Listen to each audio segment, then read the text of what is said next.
Hello, everyone. This is JD Calderon, and this is Indie Comics Explained. And today I've brought you yet another great guest. And before we get to him, let me please ask: hit like, hit subscribe, and please share the video. All right, because I want to bring more guests. I'm going to bring more guests. So please hit like, hit subscribe, share it out. And also, I have a Tall Tales campaign currently running on Kickstarter. So if you want to go check that out and help me out, my comics project, that would be awesome. But without further ado, here we have Joe Rosales. Hey, how you doing, Joe? I'm doing all right. Especially for this broadcast, I dug out my old cheap Chinese webcam that I bought back when Skype was a thing, and plugged it in, even though it's probably a security risk, Right. Probably a decade later. But here I am. I'm glad to be here. All right, good to have you, man. So let's get into it. I mean, I know you worked with Radio Comics and you worked with Ellen Winkler, right? And currently, like, what's your position there? Like, are you her assistant? Are you partners? What? How does that work? Currently, I'm the guy that is putting all the boxes in my car to take them to the take them to the new storage area. I think that my official position is probably editor. I can literally say that I have been with Radio Comics since the beginning. Ellen and I worked together at Antarctic Press back in the day. And when that ended, for reasons that I can't explain in detail, if you want, when that ended, Ellen got possession of as her severance package with a couple of the books, and of Furlough and Genus, and she said, well, she took them so that she could start her own company, and she said to me, it's like, well, I don't know anything about starting a company. I said, oh, it's easy because I had already started my company to produce so that I would have a business license when I went to conventions to sell art, or when I sold anything online. And so incorporating in Texas is or registering as a business in Texas is very easy. Okay. And so I said to her, it's not that much problem. You fill out some forms, you pay them $50. You go down to the courthouse and they'll register you as a business. And so I took her. I was the one who physically drove her down to the courthouse and stood in line with her while she signed up to create Radio Comics. And so I've been there longer than anyone because I was there when she signed the papers. There you go. But that was I think 21 years ago now. Right. So a long time. And but yeah, we were back in at Antarctic Press. That those books were originally Antarctic Press books, as were a lot of books. I mean, and what was it? Terry Moore's Strangers in Paradise was an Antarctic Press book. This is true. Antarctic Press was a place where a lot of people sort of started off and then hopefully moved up. But at Antarctic Press, she was an editor, and I think I got a couple of editor credits, but I was mostly, doing the artist and writer work of being an artist and writer. So that was fun. That's cool. So being an artist and writer, like, what are you looking for when you're bringing in projects? I mean, all right, so let's get a couple of things out. So currently you guys are working on Genus, right? And which is, just to let everybody know, that's an adult book, right? And then we have Furlough, right, which is just an anthology. Yeah, originally it was a military anthology, and it was mostly military stuff. We went sort of diverged from that pretty quickly to say, well, military and adventure stuff.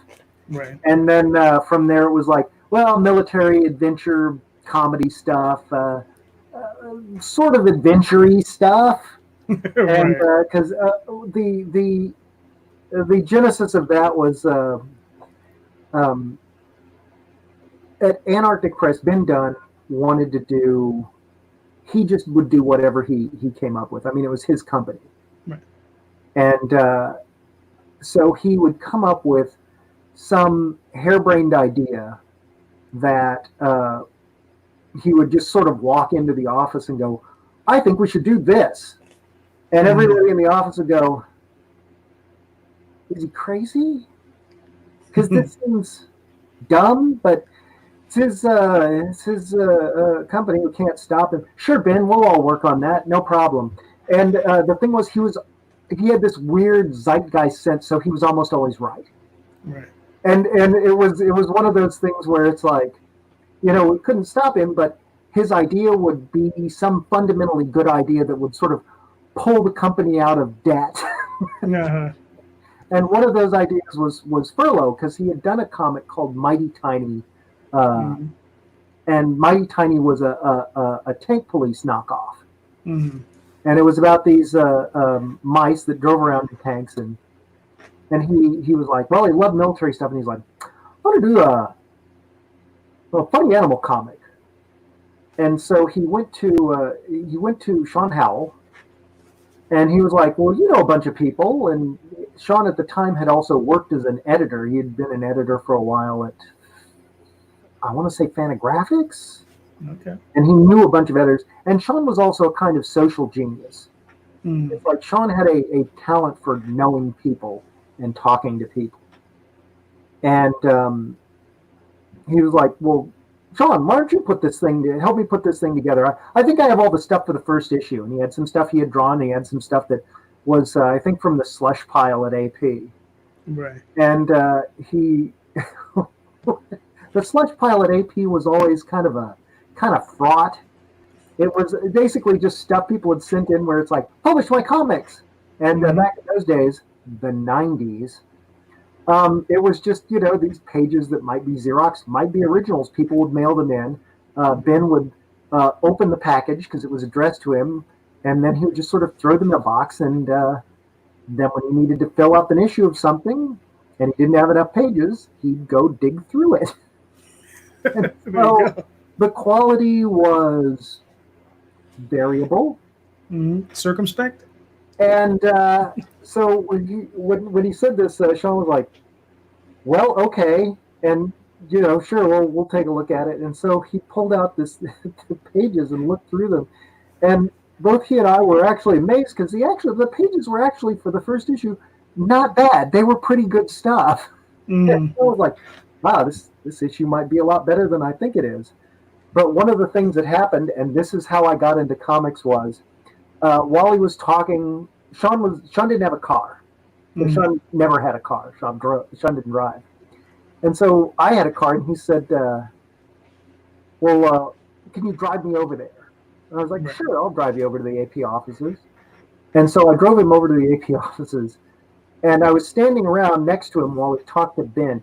And you have to consider what a sort of stream of consciousness, seat of your pants guy Ben is, probably still to this day, in that he was standing there talking to Sean about this issue, and he was like, he turned to me, because I had been going to conventions with Sean and drawing, just commissions and other things, and he turned to me and he said, oh, you're an artist too, aren't you? You want to be in this issue? And I was like, and literally in my head, the first thing I thought was, man, I'm not ready. I've never done any comics. I'm not that great an artist. And then literally on the heels of that, my next thought was, well, wait a minute, how long am I supposed to wait? When will I ever be ready? Nobody's starting off is that good.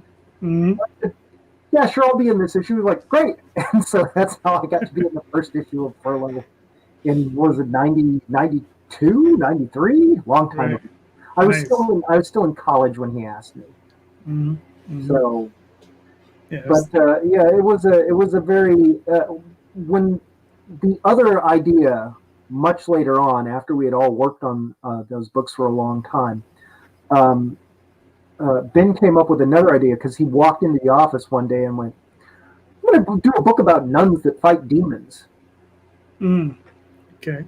And again, we all went, well, we can't stop him. Go ahead, Ben. Sounds great. Sure. And that idea was Warrior Nun, which I understand is now coming out as a TV series. from Netflix. Netflix. Okay, yeah, from Netflix. I don't know if anything from the comic actually made it into the book, or Right. from the book made it into the TV show rather. But yeah, it was because that book was so successful. It was one of the best-selling things that AP ever put out, and Ben kind of decided at that point, he's like, well, I don't need all these other books that are cluttering up my line, so I'm just going to get rid of them. And they were all the sort of bread and butter books that Right. the company put out, but he just didn't want them anymore because like I said, he was a real seat of your pants kind of guy, and he said, well, that way I can get rid of all these other people. And so he went around and just fired all the editors. And Ellen went into his office, and instead of they presented her with a severance pack, and she said, I just want the publishing rights to these other 2 books you're putting out that I work on. Mm-hmm. And they said, okay. And so they signed over the publishing rights to Genus and Furlough. Nice. And that's how she started her company. And those books, amazingly, for a comic company, because those books already had a prior history, those books were immediately profitable. And so having a company, the comic company that's profitable from the time it starts is incredibly rare. But she was very canny about how she handled it. So, But good on her. Now, I got a question. Like, I guess you started, that book started pretty much the same year I started self-publishing, around 92. Okay. So, been in the game, long time, old, right? So, yeah, yes. Now, when she got that book, was the situation with distribution where it was just 1 or 2 distributors, or because I remember when I started, there's 13 or 14 of them. Yeah, it was very, very different from where it is now. There were Diamond and had a big competitor named Capital City. Right. And it was Diamond and Capital City were the big 2 distributors. And then after that, there were a bunch of secondary and smaller market distributors. And so if you were a publisher, you were probably dealing with at least 5 or 6 distributors. Right. A few regional ones, a few reorder houses, like was it Cold Cut, for instance, handled reorders a lot of the time. But it was Diamond and Capital City; those were the 2 big ones, and then all of the other ones. And there was a thing called the Exclusivity Wars. And what happened was DC, I think it was that guy at Marvel who works at DC now. But they basically, somebody said, well, we're going to go exclusive with our own distributor. Right. And we're going to only publish through them. So if you want our comics, you're going to have to go to our distributor. And then that sort of started this mad scramble because it was, one big chunk out of the comic industry. And so the 2 distributors, Capital City and Diamond, they rushed around and said, okay, well, we're going to do exclusivity deals with 2. And so if you want to get carried, you sign the exclusivity deal or you're not carried by us. And so there was this rush to go around signing up companies for exclusive distribution. And most of them went to Diamond and some of them went to Capital City. Capital City was always kind of had some problems in its administration. And so Capital City started to go under. And Diamond ended up with basically the lion's share of the industry and ended up a de facto monopoly. It's like there's a few other tiny distributors now, but the truth is that Diamond defended itself against being a monopoly in court by saying, well, we carry games and CDs too, and other people carry games and CDs, therefore we're not a monopoly. Even though they control, I think it's 87 or 90% of the comic industry's distribution. Right. So to the direct market. And so The last time, and I mentioned this in part because the guy who was doing that is the guy who did it back in the day is trying to do it again, and he's doing it for DC, and he's doing it right now. And He's doing for what? For DC, that's DC's okay. big exclusivity deal that they're talking about with their new distributor. It's the same guy who did it the last time. Oh, and okay. It almost killed off the direct market. It's like it killed off all of the smaller distributors and gave Diamond control over a huge swath of the industry, to the point where Diamond can basically dictate to you how long your book is, how big your book is, what format you get printed in. Not if you're DC or Marvel. If you're IDW, you can put out whatever you want, and Diamond will carry it. But if you are an independent company, that's one of the reasons that Genus, for instance, changed format.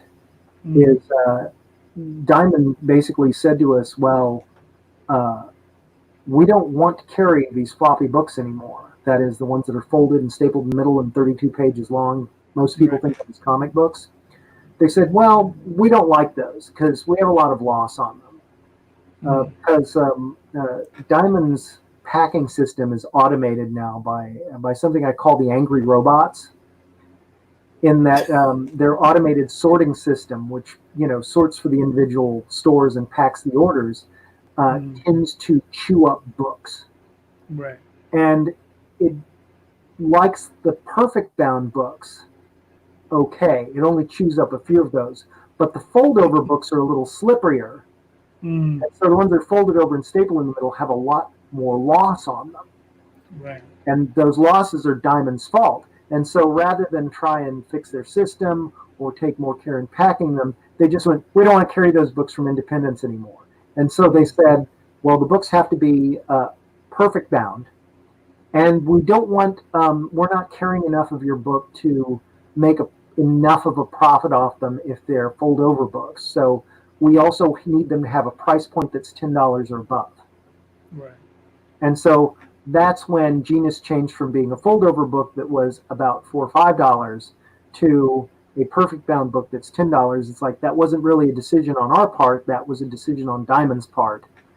They said, change the format or we'll stop carrying the book. Wow. And so, yeah, that's the amount of control Diamond has. And so we did, but that also meant that the book, being much larger and more expensive, wouldn't come out as often. It's like, well, there's no way we could put out a book like that monthly. Right. So it became a much reduced schedule. And now with the upheaval in the country, it's the schedule has been even more thrown off. That's sort of been across the board in all industries. There has been a sort of disruption for the last couple of years across everybody who's been producing artwork. And so I felt a little better about it, because I thought it was kind of bad in the comic industry and with a lot of the independent artists that I knew and kept track of. But actually, when I read about it, I started figuring out that this was actually happening everywhere. John Scalzi, who's the head of the Science Fiction Writers Guild, and the guy who wrote Old Man's War, he actually made a post about how he just was not able to meet his per day word count for months and months. And I actually had to explain this disruption at a convention. Right. To because people come up and ask, they were like, when's the next book coming out? And somebody came up and asked about Genus, and I said, well, the book's been delayed. We've had a lot of problems getting, and this was right after, this was in January, a convention we went to in January of 2017. So after the election. Right.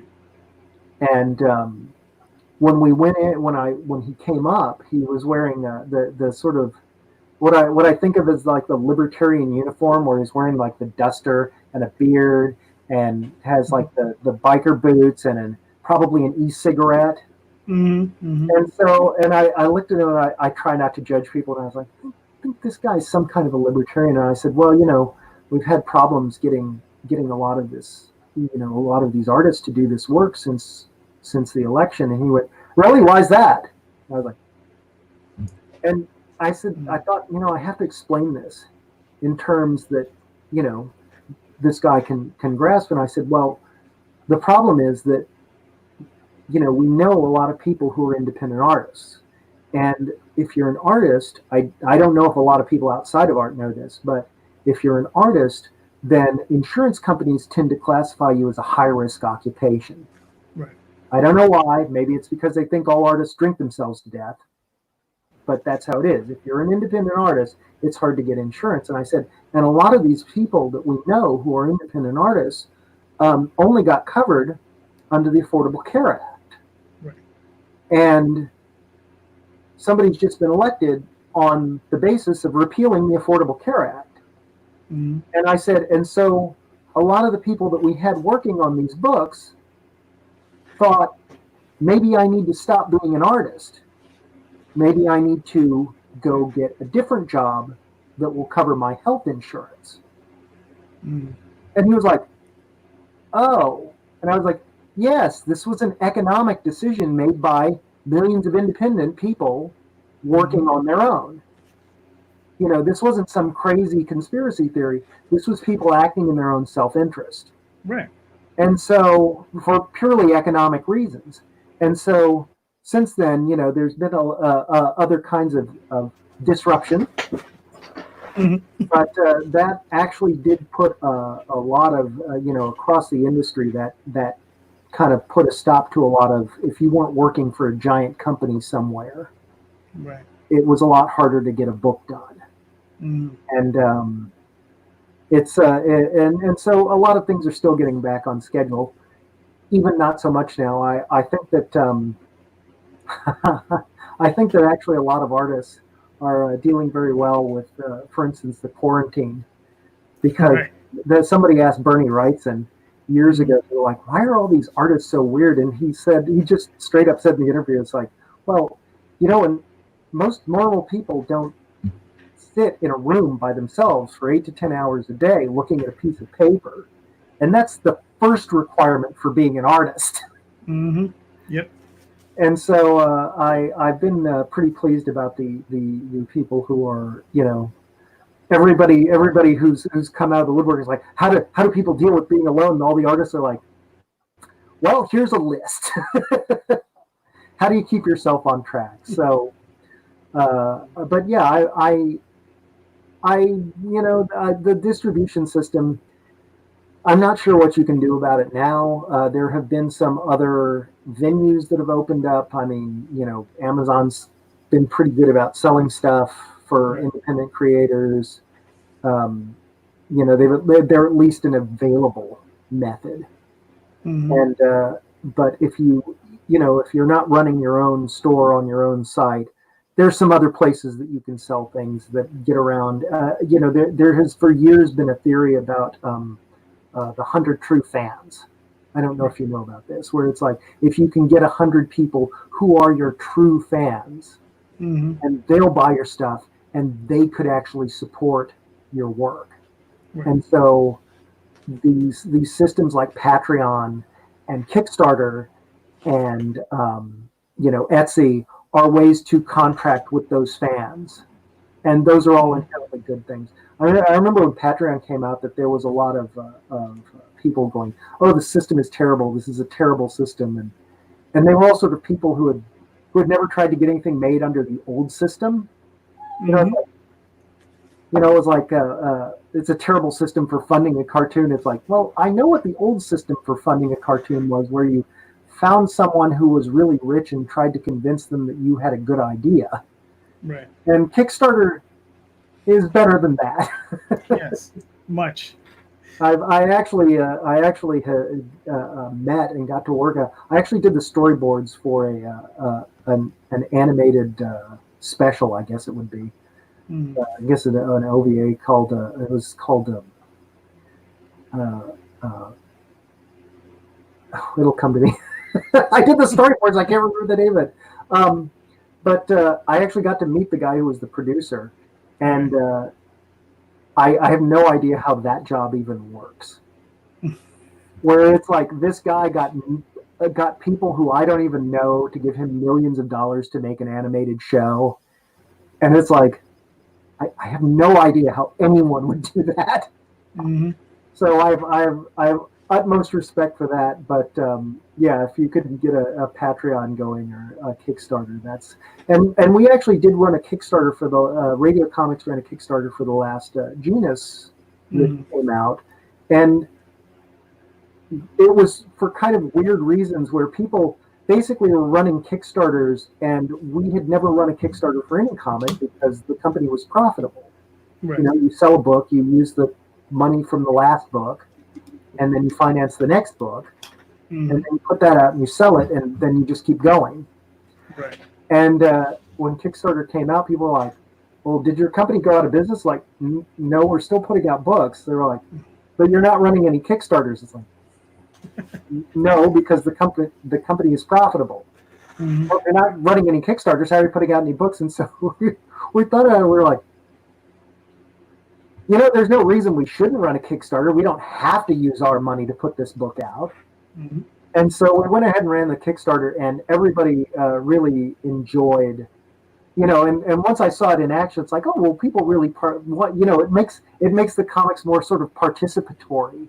Right. Where people can come in and go, well, now, you know, I really like this, and so I got to prepay for it and finance the printing, and so people really enjoyed it. Right. And we were like, well, this is great. Now we never have to use our own money for it again. Well, yeah. I mean, that's one good thing. Well, yeah, we did it because it's like people wanted the Kickstarter even when we didn't really need the Kickstarter. So that was kind of a funny outcome. My cat is here and wants to beep at you. Okay, that's fine. You know, so now one question I did want to ask about the whole diamond thing was before the whole clash, Marvel doing their whole nonsense and reducing the industry. Were sales like significantly different for you, like before and after? It's kind of hard to, you know, it was a bigger book with a higher price point. And when there were more distributors, sales were better. I mean, that was just, you know, because, like I said, the Diamond will push any book that the big five produce, the front of the catalog. You know, you can get you just buy up your big full page ad, and they will sell the hell out of it.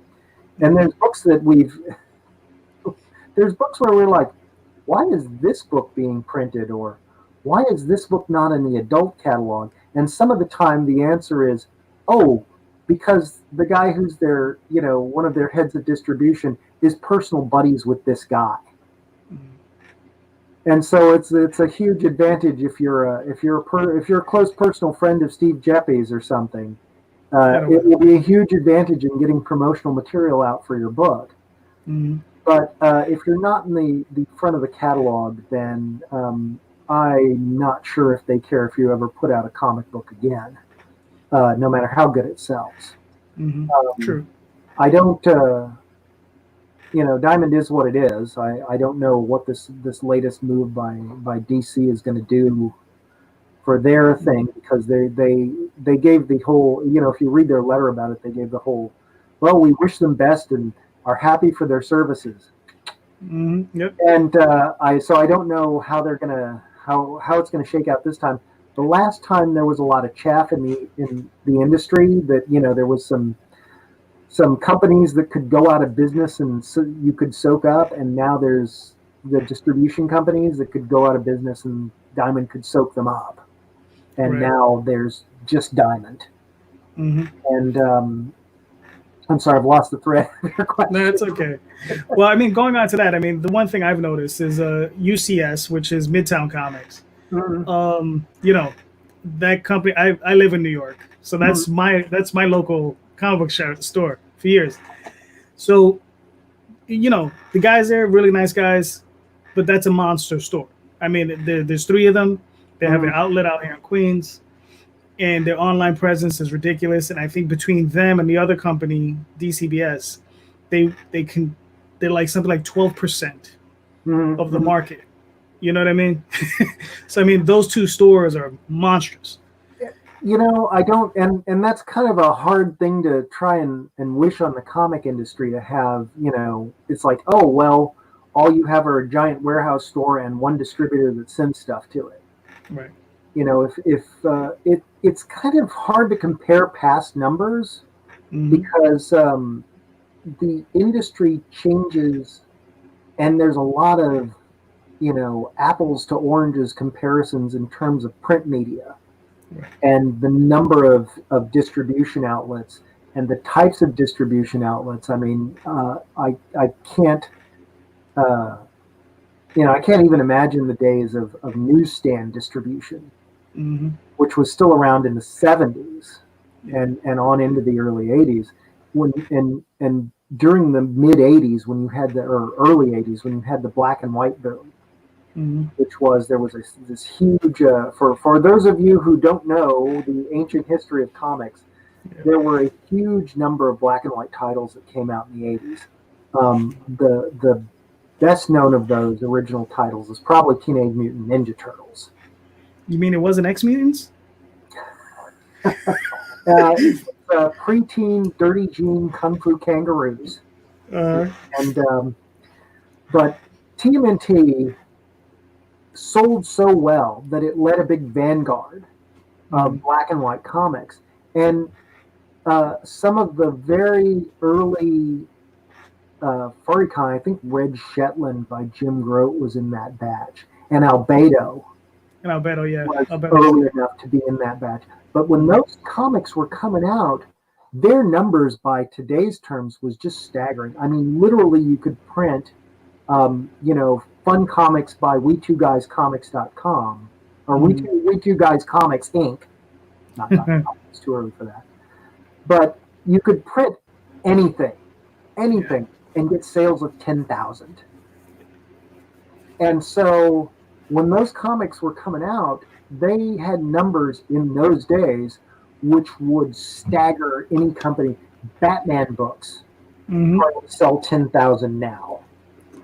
And so the comic industry is a different place. And, this was also the days of newsstand distribution. I mean, those comics were, $1.25 because they were indie comics. But if you went out and bought an X-Men comic, it was only like 75 cents. So it's like, well, what were the sales numbers like? It's like this whole industry was incredibly different. Yeah.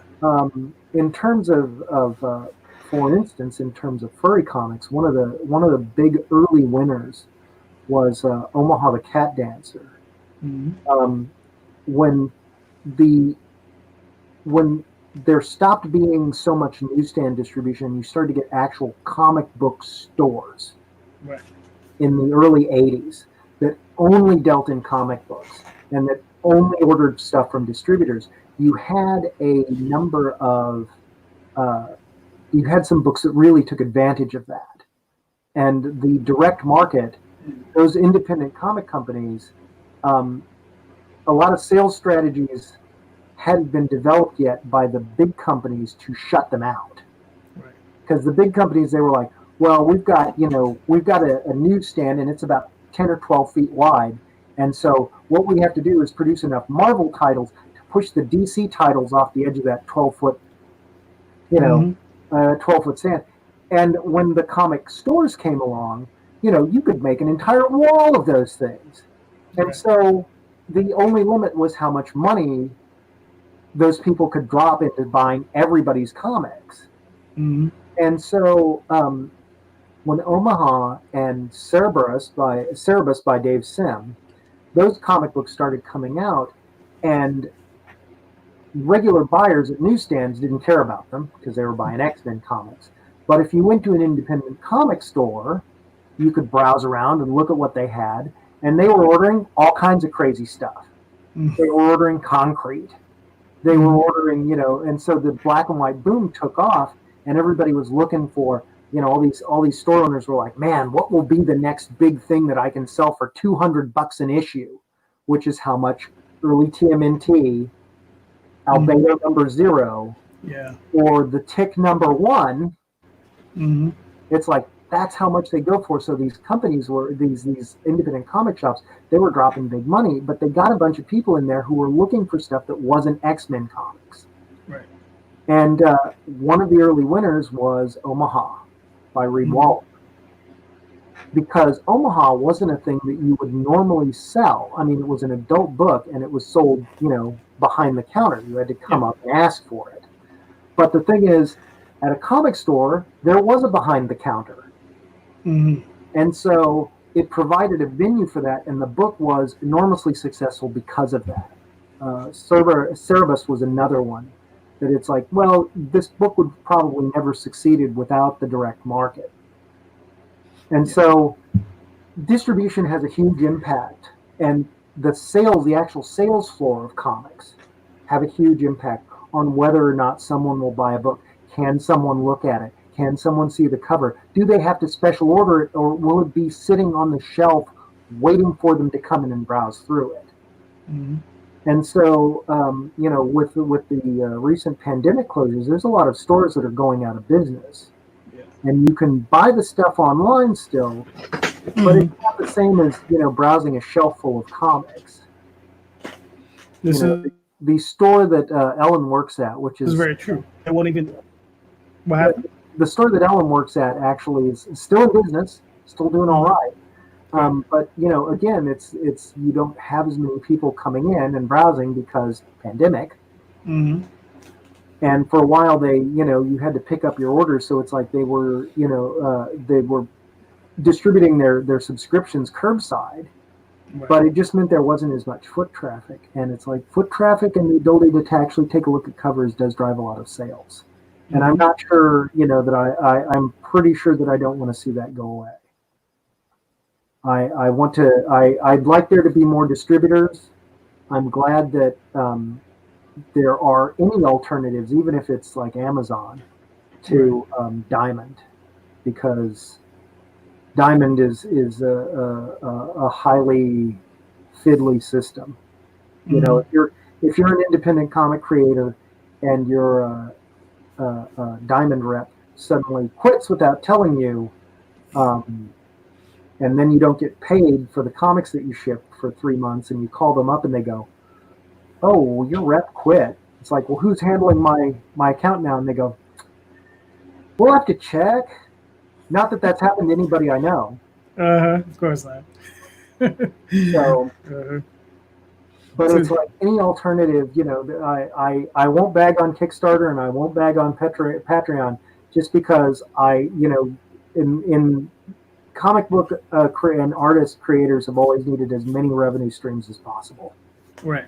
Yes. And so I hope that there are even more distribution in the future, and I hope that but distribution companies are kind of hard to set up, so we'll see what happens.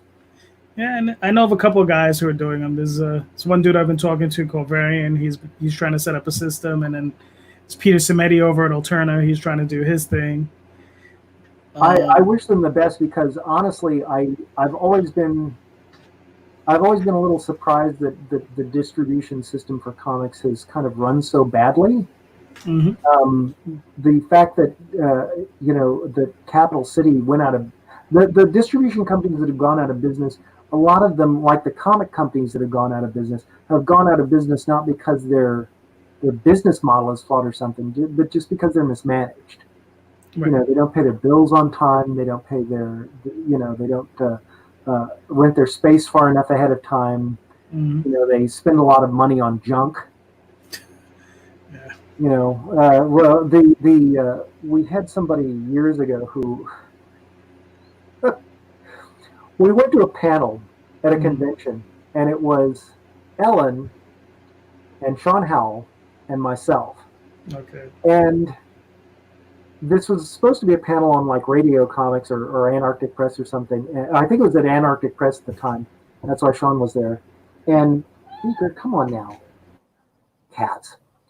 And when we went into this panel, we had a guy come up who absolutely was convinced that he had all of the answers as to how to sell comics. And he was one of his ideas that we always remember, and we quote it to this day. He said that he had some comic that he was going to launch, and he was going to make it successful by spending $2 million in advertising. And yeah, it was pretty incredible. There was this whole multi-phase plan where, and the reason I remember this, and not just because since that time, the phrase 2 million in advertising has for us been the catch-all phrase for something to just blow money on and get nothing back. Right. Well, we'll say something like, it's like, well, how can we do this book? And one of us will just go, well, 2 million in advertising. We'll all just laugh and then go back to work. Right. But in part it was because we had Ellen, who has been working in retail comics since she was 17. Okay. And Sean, who knew everybody, Tinker, right here. And Sean, who knew everybody and had worked as an editor for several different companies. And me, who had gone to university and got a degree in communications and had, done classes where I had to construct an entire advertising plan from scratch, and then come up with a budget for it, and then present it, and then defend it as people peppered me with questions from the class about why I had spent this on certain degree. It's like, yes, I would go to the library and go through the giant books that were just filled with numbers. And so it's like, okay, I know advertising.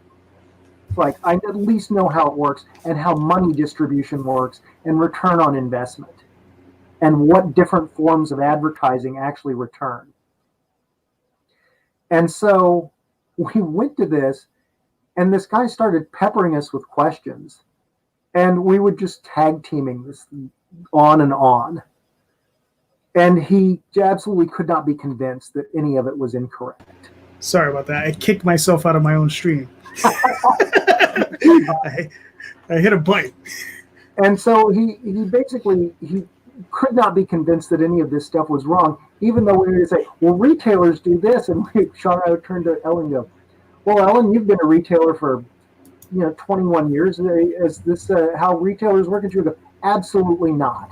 And he'd say, well, we could advertise it this way. And Ellen and Sean would turn and go, well, Joe, you've designed and run advertising campaigns. Is that how advertising works? And I would go, absolutely not. And he would say, well, editors and companies work like this. And Ellen and I would look at Sean and go, well, Sean, you've worked for several companies as an editor. Is that how editors think? And he'd go, absolutely not. So there's a lot of people out there currently also who have absolutely, there's a lot of conspiracy theorists in comics right now. And I can tell you from dealing with people who are far less virulent that if you have somebody who's a serious conspiracy theorist, nothing you say will convince them that they're wrong. This is true. So, but yeah, it was a lot of fun. But 2 million in advertising. It's a lot of better ways to spend it. Well, Sean, God rest his soul. Sean was had a brilliant turn of phrase, and so I think of him a lot when we say things like 2 million in advertising. He taught me a fair amount about dealing with other people, because, like I said, he was geniuses come in different flavors. And Sean was a kind of a social genius. It's like Sean could talk to anybody. He knew how to talk people, how to manipulate people. And you think, well, that's a bad thing. And sometimes it can be. But if you're trying to get pages out of someone who goes, oh, I don't know what I'm doing. I have no confidence in my work. This seems really dumb, and I don't know if I want to do this anymore. And then you would let Sean loose on them, and then you would get the pages and print them. So, and we had people who, people who had, well, they were artists. They had occasionally personal crises or meltdowns of some kind. And Sean, God rest his soul, he was excellent at dealing with people, and he also had a brilliant turn of phrase. And so there's things that I still quote from Sean. He was sometimes troublesome to work with, but he was always hilarious. No, it's always it's always a good thing. I mean, you need an artist. All artists need therapists. So Sean was some artists just need I don't there was a Dave Sim, who's since gone crazy. But Dave Sim years ago printed this editorial in the back of some issue that he was printing. He would write his own editorials, basically, because he was putting out his own book. And he wrote this editorial about how, creators don't really need editors. And all individual creators are really, quiet geniuses who should just be left to their own devices. And they would then produce this brilliant work on their own. And we all read this at 8 people, and of course we passed it around, and it's like, and my comment I think was spoken like someone who's never gone through that slush box. Right. But we, sometimes, and because we knew what the creators we were dealing with was like, and it's like, no, some of these people absolutely need an editor. It's like some of them, for various reasons, some of them need to be kept on track. Some of them are easily distracted. Some of them just lose interest halfway through a project and stop. And you need to call those people up and have someone talk to them. To this day, we have people who were, and despite the fact that Sean tried to track down some of these guys, because it's like there were guys who fell off the face of the earth. We get questions sometimes about radio doing reprints of certain books. And the way radio's contract actually works is that radio gets the first printing rights. They don't actually get the rights to the work itself. Right. Because we've always believed strongly in that creators should retain the rights to their works. And we've also seen a lot of very bad actors take those rights, really work to regress that. There was the guys at Tokyo Pop back in the day. Oof. Yeah, those guys. Yeah, because it's like, well, they sign people up for contracts, and they're like, well, you'll be a big-time creator, and all you'll have to do is, produce this amount of work. And it's like, okay, if you're a teenager, you'll think, oh, yeah, I can produce that amount of work. And it's like, I don't know that you can. And the truth is, whenever people would warn them off these contracts, if you're 20 years old and have some 40 or 50-year-old comic creator come to you and go, that's a really bad contract, your first instinct is to go, you're just jealous old man. You don't know me. I can do it. Yep. Just because you can't doesn't mean I can't. Right. And it's like, and a lot of people did that, and a lot of people got screwed over really badly. One of the guys that I actually talked to briefly was, I think it's Rob Horan, who ran Sirius, and he came out of the music industry. And so his contracts were highly exploitative. Right. And there were some creators. That was kind of a tough thing, because it was great if you were a certain level of successful. Much like the space shuttle engines, if you at a low pressure, they're inefficient, and at a high pressure, they're inefficient. But there's that sweet spot right in the middle where they're operating at peak efficiency. And that's what the Sirius contracts were like. If you were selling between about 10 and 20,000 books, the contract was great, and it was everything you could ever ask for. But if you got more successful than that, or less successful than that, then the contract was terrible. And I actually know what happened on each side of it. Right. Because one of the guys was the folks that did Reality Check. Yes. Comic Battle Cat Girl from a computer. Yep. Yep. Reality Check started coming out of this book, and it was very successful for a while. Mm. And then there were some changes in the market, and comics also gradually drop a little bit over time. Mm. And their book dropped below, I think it was 8,000. And Haran just came in and said, well, we're not going to be putting your book out in color anymore. Mm. And they said, well, but we have a contract. And he's like, you should read that contract again because we're not putting your book out in color. That's up to us. And they said, oh, we'll just take the book and print it ourselves. And he went, no, you won't. And it turns out, according to their contract, no, they couldn't. Wow. It's like Haran owned that business. Mm-hmm. And that was bad. Mm-hmm. And it took them a long time. I think they've started coming out with their material again but it took them a long time to get that stuff back. Yeah, Joe Linsner went through a lengthy battle with him too. Yes, they did. And there was the other end of that was Scary Godmother.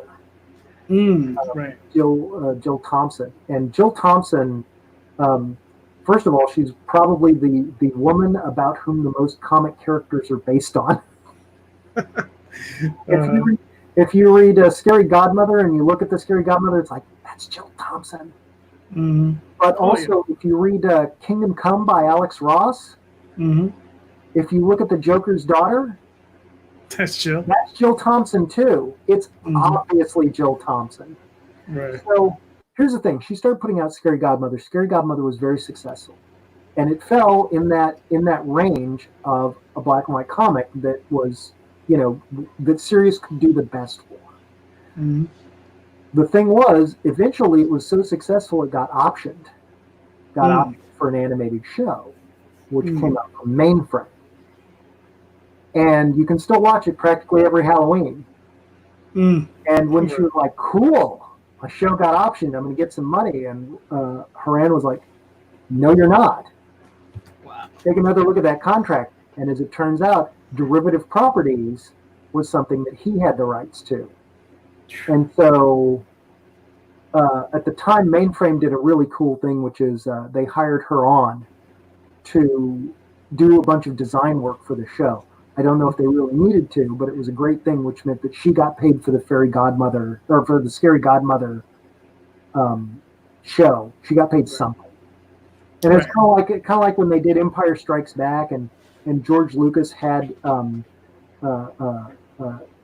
James Earl Jones in, and he took to record all the lines. He took 3 days to record all the lines with Darth Vader, and by all accounts, it's like, well, it was actually probably 3/4 of a day's worth of work. Mm-hmm. But he was making James Earl Jones was just making scale. Right. And George Lucas went. This guy is integral to the success of it, and he's getting to the success of my property, and he's being paid scale. Right. So just let him, just keep him in the studio a couple extras, hang around, have coffee. Mm-hmm. And so it's, but eventually, I guess series paid for their crimes, I guess. Oh yeah, those guys. Yeah, I saw that guy in a show, I think in Jersey, and it was hilarious because he had a bunch of the stuff around him, but he had some kind of weird canopy thing, and he would always go hide in there. He would only come out when somebody would like be at the table, but then as soon as they were gone, he would just run right back in, and he would hide. And I guess he was, because I know he was scared of Joe Linsner, and there was probably a couple other people he was scared of. So yeah, there's a lot of people who, this is something that Ellen talks about all the time, is that the comic industry is kind of a small little world. It really is. It's like there are not tens of thousands of people working in it. There's thousands. Yeah. And so it's not hard to, when you have somebody who's a bad actor, the word gets around, and part of the problem, not that like the comic industry doesn't have problems, in that there's a lot of people who you can isolate, from there is some room for people to just abuse their positions in it, and there are certainly people in the comic industry who are stars in the comic industry. Yeah. I'm always more pleased when I've met somebody who's a really nice person Mm. and somebody who I really had a good experience with. And so Right. that's always a lot nicer. There's people who we seek out at convention, like Stan Sakai, who does Usagi Ajimbo. Very It's like nice man. he is one of the nicest men you could ever hope to meet. His comic is great. He's been doing it for years. Everybody in the industry respects him. Yeah. And so it's like, okay, well, here's you got to hang on to those really great people. Mm-hmm.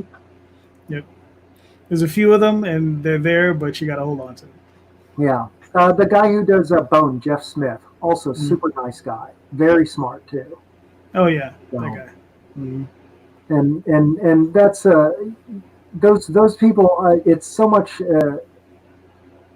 It's a lot easier it's a lot easier to hang on to that than it is to hang on to just every creator who does a book that you like. I mean, there's people whose work I admire who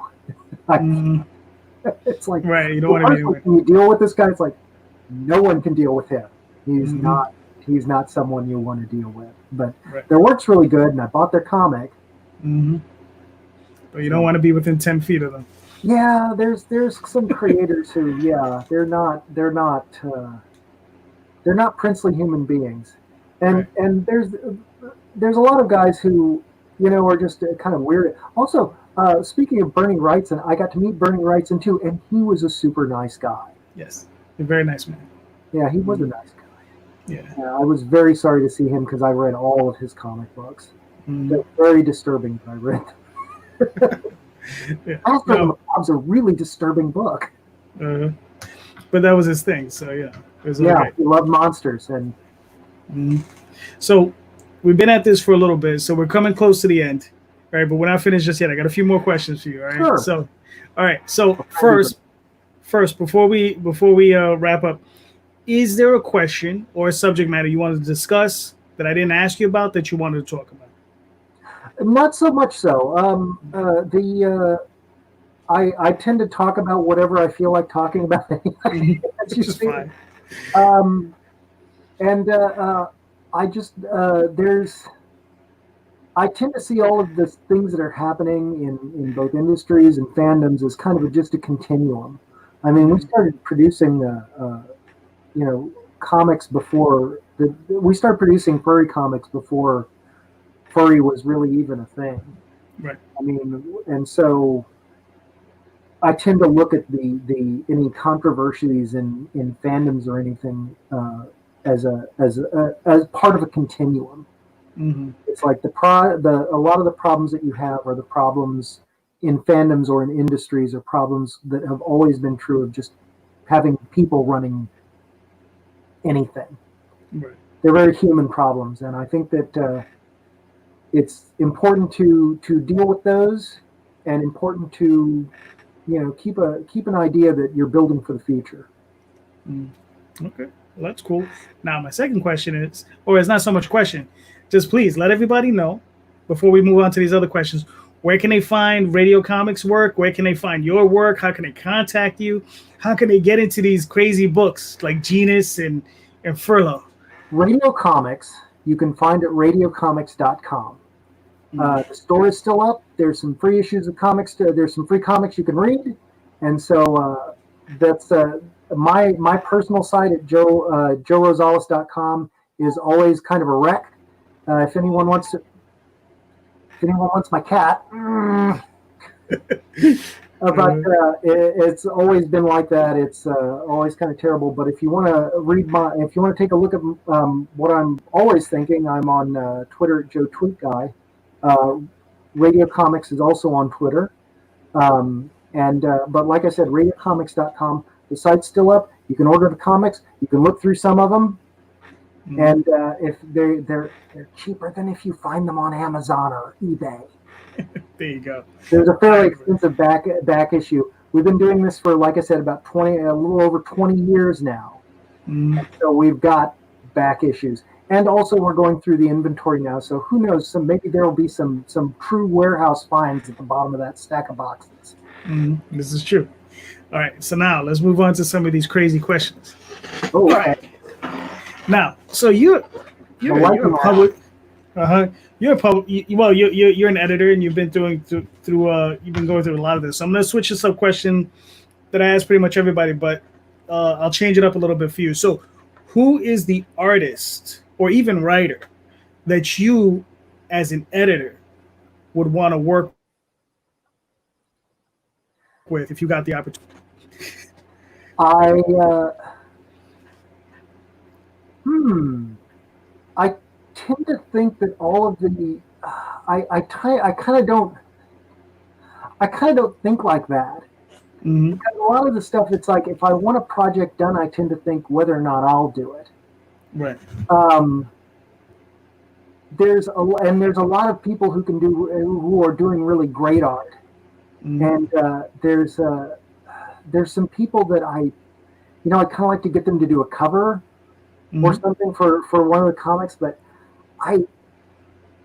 there's some artists that I follow on Twitter, and whose work that I've always liked.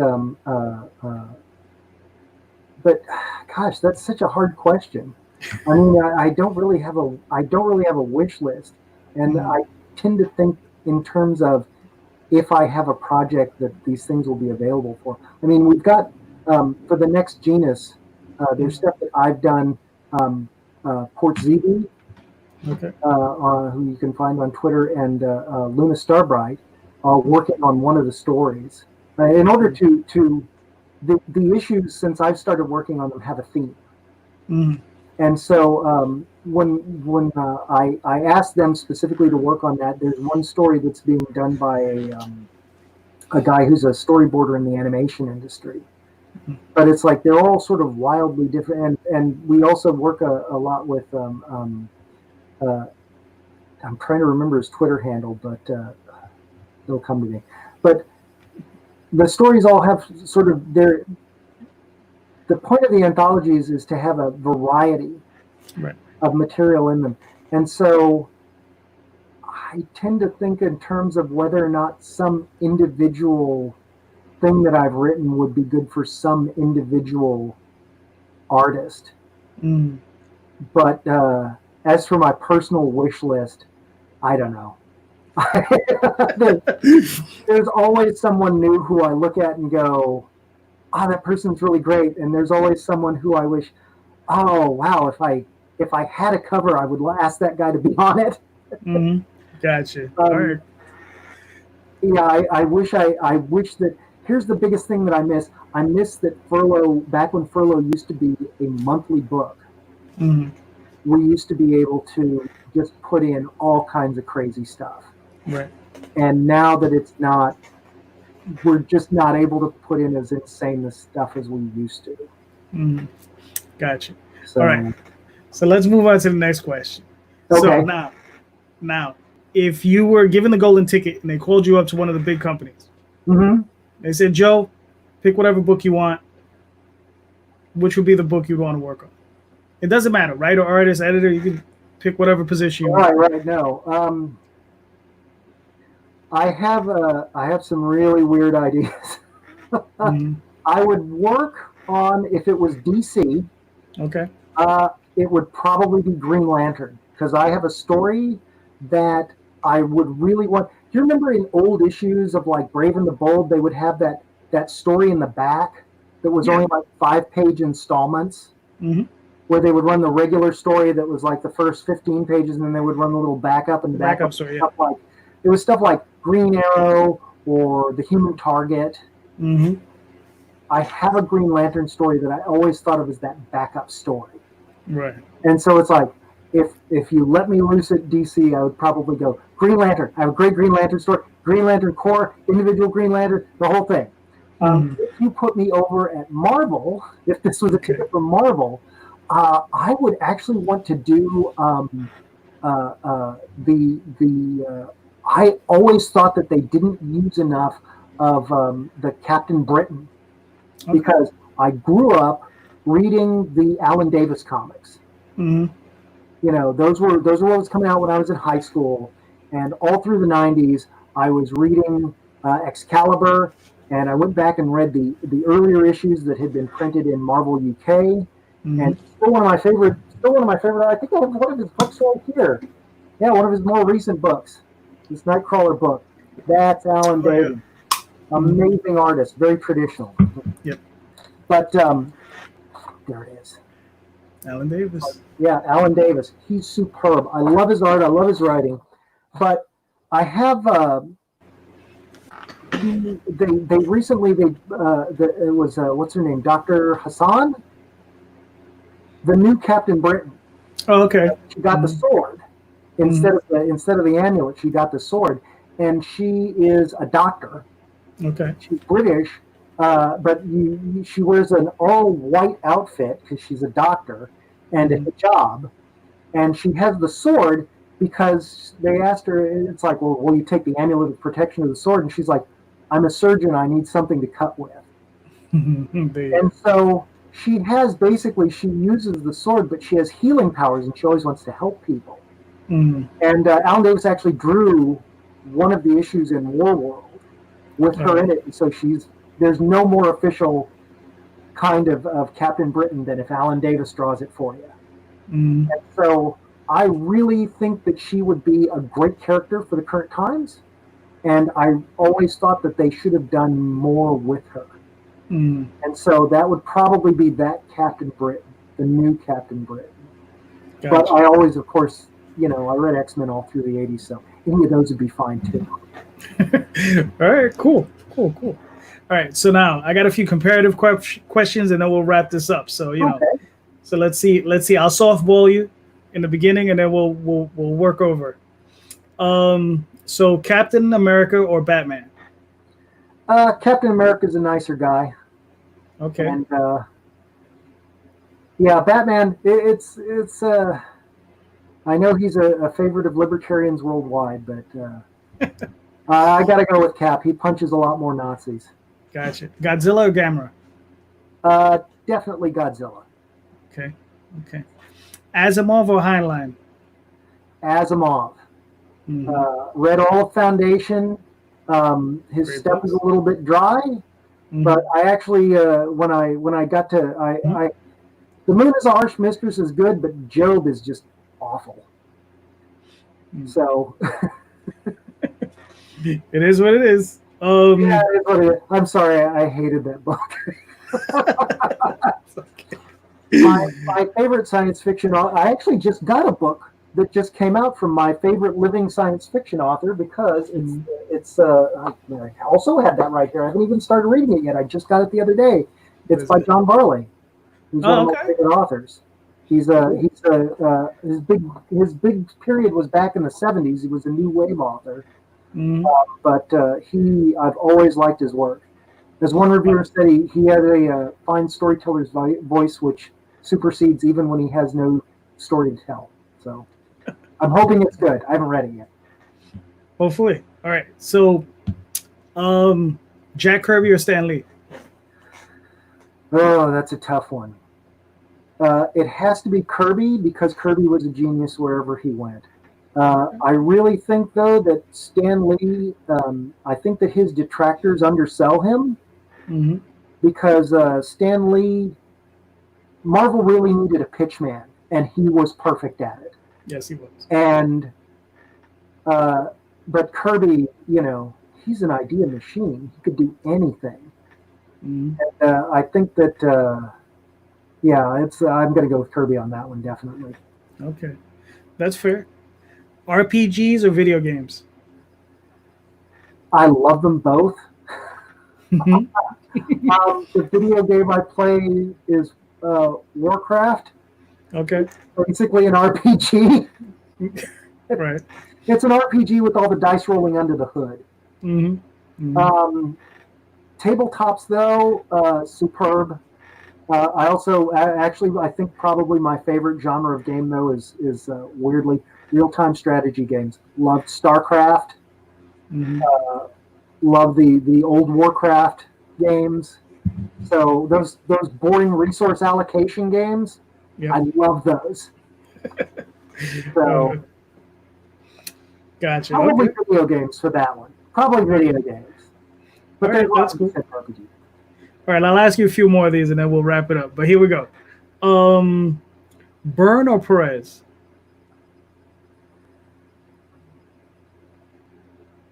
John Byrne's done a lot of important work, but I'm gonna discount him on let's say portrayal of women. I really like Perez more. Also, Okay. Perez, I was reading Perez back in those like 70s Superman issues when I was a tot. Oh, there you go.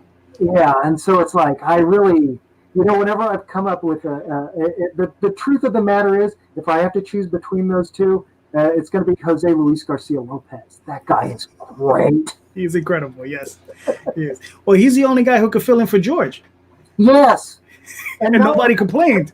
Whenever I see these things that are like, hey, look at this classic Superman story from the 70s, I was like, oh, I love that. Hey, that's George Perez. That's Jose Luis Garcia Lopez. Yeah. JLGL, I got his Modern Masters thing it's like, yeah, JLGL, Atari Force Comics. Those are incredible. It was when I was a wee lad. I got Atari cartridges, and they came with those little comic books. I was like, these are so cool. It was Jose Luis Garcia. Yes. So, next question. Lord of the Rings or Star Wars? You mean the movies or the other material? It's a subjective question. That's up to you. Okay. I'm going to defer on that one because there's two things. One, when I was a child, my mother read to me, and what she read was The Hobbit and Lord of the Rings. Gotcha. But, when people say, oh, I saw this movie in my childhood and I loved it. I saw Star Wars. My mom wrote me when I was at summer camp. And she said, when you get back, there is this movie you have to go see. Right. When I got back, she took me to see Star Wars, which I saw when I was 8 years old. And there is no better time to watch the first Star Wars movie than when you are 8 years old. Yeah. And, by the way, that meant that she wrote to me again later, and she said, I have this movie, another movie you have to see when you get back. And she took me to see Raiders of the Lost Ark when I was 12. There you go. And so it's like, these were perfect movie-going experiences for me. And so in those terms, I'll probably go with Star Wars. I love the comics when they came out with from Marvel. Howard G. Yeah, with Jackson, the big Green Rabbit guy, hanging out with Han Solo and giving him crap. And also because the Two Towers is really boring. There's a lot of running through the fields of Rohan and talking about history that goes on for half a book. Gotcha. So, not as many dead spots on the Star Wars. All right. So, this will be our last question tonight, and we'll wrap it up. So, here we go. Bernie Wrightson or Barry Windsor-Smith? Well, Barry Windsor-Smith almost certainly took more drugs. But, as per my earlier remarks, I'm going to have to go with Bernie Wrightson. I bought Master of the Macabre and the Weird. And when I got to meet him in person, he was super nice to me. And I think I bought a couple of his sketchbooks, and he told me about a Bat movie that he had been working on and showed me the designs he was working on for it. So, had big demon bats that he had done. Also, Ghostbusters. Right. So I'm definitely going with Bernie Wrightson on that one. All right. Well, that's fair. Bernie is incredible. Both of them are incredible. But it's always nice to see. How people swing with that question. By the way, I've been reading the old Barry Windsor-Smith. I've been reading the old Conan books. Yes, he did early Conan work, and that's actually where Alan Davis, my hero, he was like, Barry Windsor-Smith is the best, and I was like, I need to go read more Barry Windsor-Smith now. I also love Barry Windsor-Smith's insane backgrounds where he's drawn like every leaf in a forest. Yes, that's the kind of obsessive work I can really relate to. Yeah. All right. So we made it to the end, Joe. So do me a favor one more time. Let everybody know where they can find you, your work, and and Radio Comics. Radio Comics, go to radiocomics.com. And also Radio Comics is on Twitter. I, too, am on Twitter a lot of the time. I need to post more art, but who doesn't? I'm on Twitter, Joe Tweet Guy. And you can go ahead and if you look up Joe Art Guy anywhere, that should probably be, you'll probably come up with me first. Cool. All right. So thank you so much, everybody. I'll be back next week with some more guests. So please like, subscribe, let everybody know this is going on. Check out the Tall Tales Kickstarter, and I'll be talking to you soon. Thanks for having me on. Thank you, Joe.